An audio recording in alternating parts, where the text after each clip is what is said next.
जी नाज़रीन, तो आज हम जिस कारोबार की बात करने लगे हैं वो कारोबार आप अपनी गली मोहल्ले में शुरू कर सकते हैं। बल्कि अक्सर आपने देखा होगा कि ये कारोबार जो है गली मोहल्ले में ही खुला होता है, और इसकी एक चीज़ ये है कि इसकी गारंटी है कि ये कारोबार चलता ही है और इसने चलना ही है। शायद आप समझ गए होंगे मैं किस कारोबार की बात कर रहा हूँ। मैं बात कर रहा हूँ करियाने के कारोबार की, जनरल आइटम का कारोबार या परचून की दुकान की, जिसे आप कह सकते हैं। तो मैं अपनी इस वीडियो में, जो कि थोड़ी लेंथी होगी, लेकिन मैं आपको इसमें सारी डिटेल बताऊंगा कि डे वन से शॉप लेकर क्या काम किया, उसमें जो कैबिनेट बनाई, जो वायरिंग का काम हुआ, उस सब की डिटेल आएगी। फिर किस सामान से शुरू की गई उसकी डिटेल आएगी, और उसके बाद एक वीक के बाद जिन जिन आइटम की ज़रूरत थी वो उसकी तादाद बढ़ाई गई, उसकी डिटेल आएगी। उसके बाद 15 दिन बाद मैं आपको इनकम भी बताऊंगा कि 15 दिन तक कितनी इनकम हुई, और साथ ही मैं आपको एट द एंड ये भी बताऊंगा कि आप कारोबार शुरू करते हैं तो आप एक महीने में कितनी इनकम कमा सकते हैं, कितने सरमाए से कारोबार शुरू होता है, और एट द एंड वो 1 मंथ बाद आपको उसमें कितनी इनकम देता है। तो ये सब देखने के लिए चलते हैं वीडियो की तरफ। जी नाज़रीन, तो ये आ गए हैं हम डे 1 के ऊपर। ये मेरे एक दोस्त ने शॉप ली थी, उसने अपना बिज़नेस स्टार्ट किया है, तो उसकी सारी डिटेल मैं आपको प्रोवाइड करूँगा। ये जो शॉप ली गई है ये रेंट पे ली गई है, और इसका साइज़ है 10 बाय 10 का। इसमें सबसे पहले आप शॉप लेके जो है वो लकड़ी का काम करवाते हैं। जैसे कि आप देख रहे हैं लकड़ी की कैबिनेट्स वगैरह बन रही हैं, और साथ में ये काउंटर बनाया गया है। काउंटर में शीशा लगाया गया है ताकि डिस्प्ले हो सके चीज़ों का। ये जो कैबिनेट्स बनाई गई हैं इनका साइज़ भी मुख्तलिफ रखा गया है।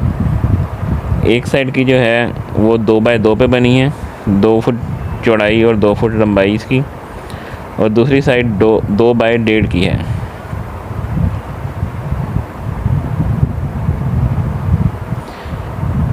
इस सारे के ऊपर जो है वो ख़र्चा तकरीबन 30 से 35 हज़ार रुपये आया है। यानी कि 30 से 35 हज़ार रुपये में आप कैबिनेट्स भी बना सकते हैं और आपका काउंटर भी बन जाएगा। काउंटर पे इसी तरह शीशा लगवाएं ताकि जो भी चीज़ इसमें रखी जाए वो नज़र आए, बाहर से डिस्प्ले हो सके उसका। इसके अलावा अगर आपका सेपरेट मीटर लगा हो तो फिर ठीक है, नहीं तो सेपरेट मीटर लगवाना पड़ेगा। इस शॉप में सेपरेट मीटर नहीं था, इसलिए इसमें मीटर भी लगवाया गया है।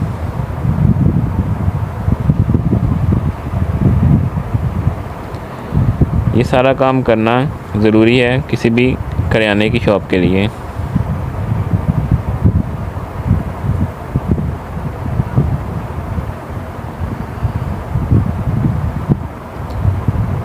ये हम आ गए हैं डे 5 पे। यहाँ पे जो है कुछ सामान डाल दिया गया था।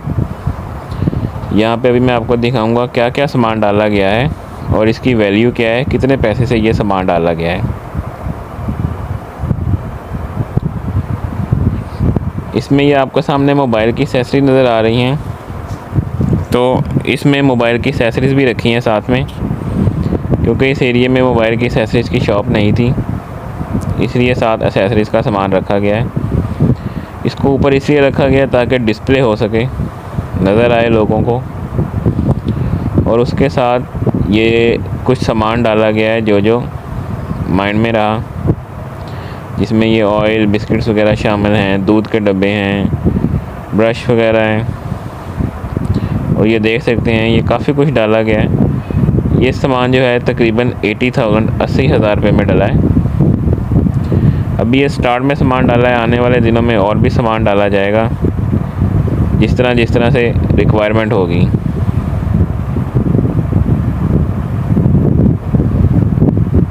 क्योंकि जो भी कस्टमर आपको बताएगा, जो चीज़ मांगेगा, उस चीज़ का स्टॉक आपको रखना पड़ेगा। ये अभी स्टार्ट में इतना सामान डाला है, अभी इसके बाद सामान बढ़ाना है।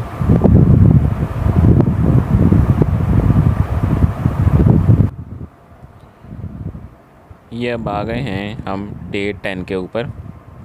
यहाँ पे जो जो कस्टमर और रिक्वायरमेंट कर रहा था उसके मुताबिक सामान डाला है। जैसे दुकान खुलने के बाद बच्चे आ रहे थे तो बच्चों के लिए मुख्तलिफ़ चीज़ें रखी हैं, जिसमें ये चिप्स वगैरह शामिल हैं, टॉफ़ियाँ वगैरह शामिल हैं, जेलीज़ हैं, चॉकलेट्स हैं, केक हैं। इस तरह की चीज़ें जो हैं बच्चों के लिए और रखी गई हैं। और जो जो रिक्वायरमेंट बड़ों की तरफ से आई थी उसको भी रखा गया है। जैसे कि ये सिगरेट्स और ये छालिया वगैरह रखा है यहाँ पे। तो जो जो चीज़ें शॉर्ट थी और जिनकी रिक्वायरमेंट आ रही थी, जो कस्टमर आके पूछ रहा था, उन चीज़ों का इजाफ़ा किया गया। और ये भी जैसे कि मैं आपको दिखा रहा हूँ, ये काफ़ी सामान और ऐड किया है बीच में।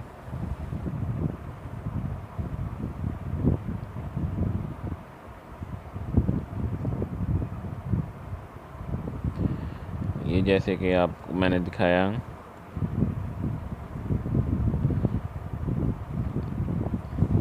ये मुख्तलिफ़ किस्म के जो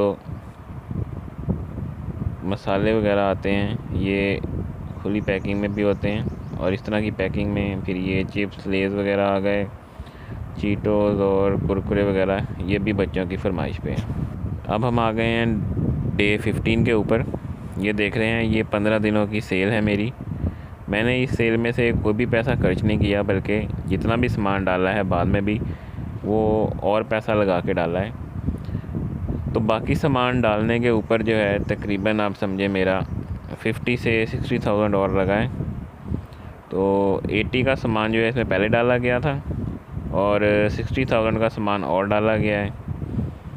तो ये इसके अलावा बच्चों के और जो चीज़ें थी, ये बैलून वगैरह थे, ये और डाले हैं।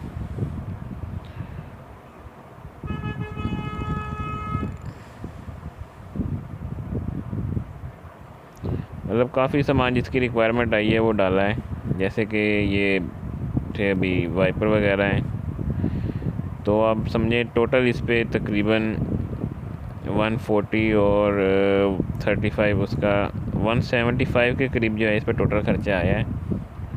175 में ये शॉप में इतना सामान डाला गया है। जी नाज़रीन, कंप्लीट वीडियो देखने के बाद आपको आइडिया हो गया होगा कि आप इस कारोबार को कितने सरमाए से शुरू कर सकते हैं और कितने आप इसमें अर्न कर सकते हैं मंथली। तो आपको मैं एक और बात बता दूं कि आप जितना इसमें सरमाया लगाएंगे उतनी ही आपको रिटर्न होगी। यानी कि अगर आप 2 लाख रुपए के कारोबार से शुरू करते हैं, 2 लाख सरमाया लगा के इस कारोबार को शुरू करेंगे, तो 1 माह बाद आपको तकरीबन 15 से 20,000 तक का जो है वो अपने सारे खर्चे निकाल के आपके पास इनकम बचेगी। लेकिन अगर आप इसको 6 लाख 8 लाख से शुरू करते हैं तो इसी तरह आप जो है मंथली 50,000 60,000 रुपये इससे कमा सकते हैं। अगर मेरी ये वीडियो आपको अच्छी लगी हो नाज़रीन, तो मेरी वीडियो को लाइक ज़रूर करिएगा और शेयर करें। मेरे चैनल को सब्सक्राइब कर लें ताकि मेरी आने वाली हर वीडियो आपको बर वक्त मिल सकें। अब आपसे इजाज़त चाहूँगा, फिर मुलाकात होगी इंशाल्लाह एक नई वीडियो में। अल्लाह हाफ़िज़।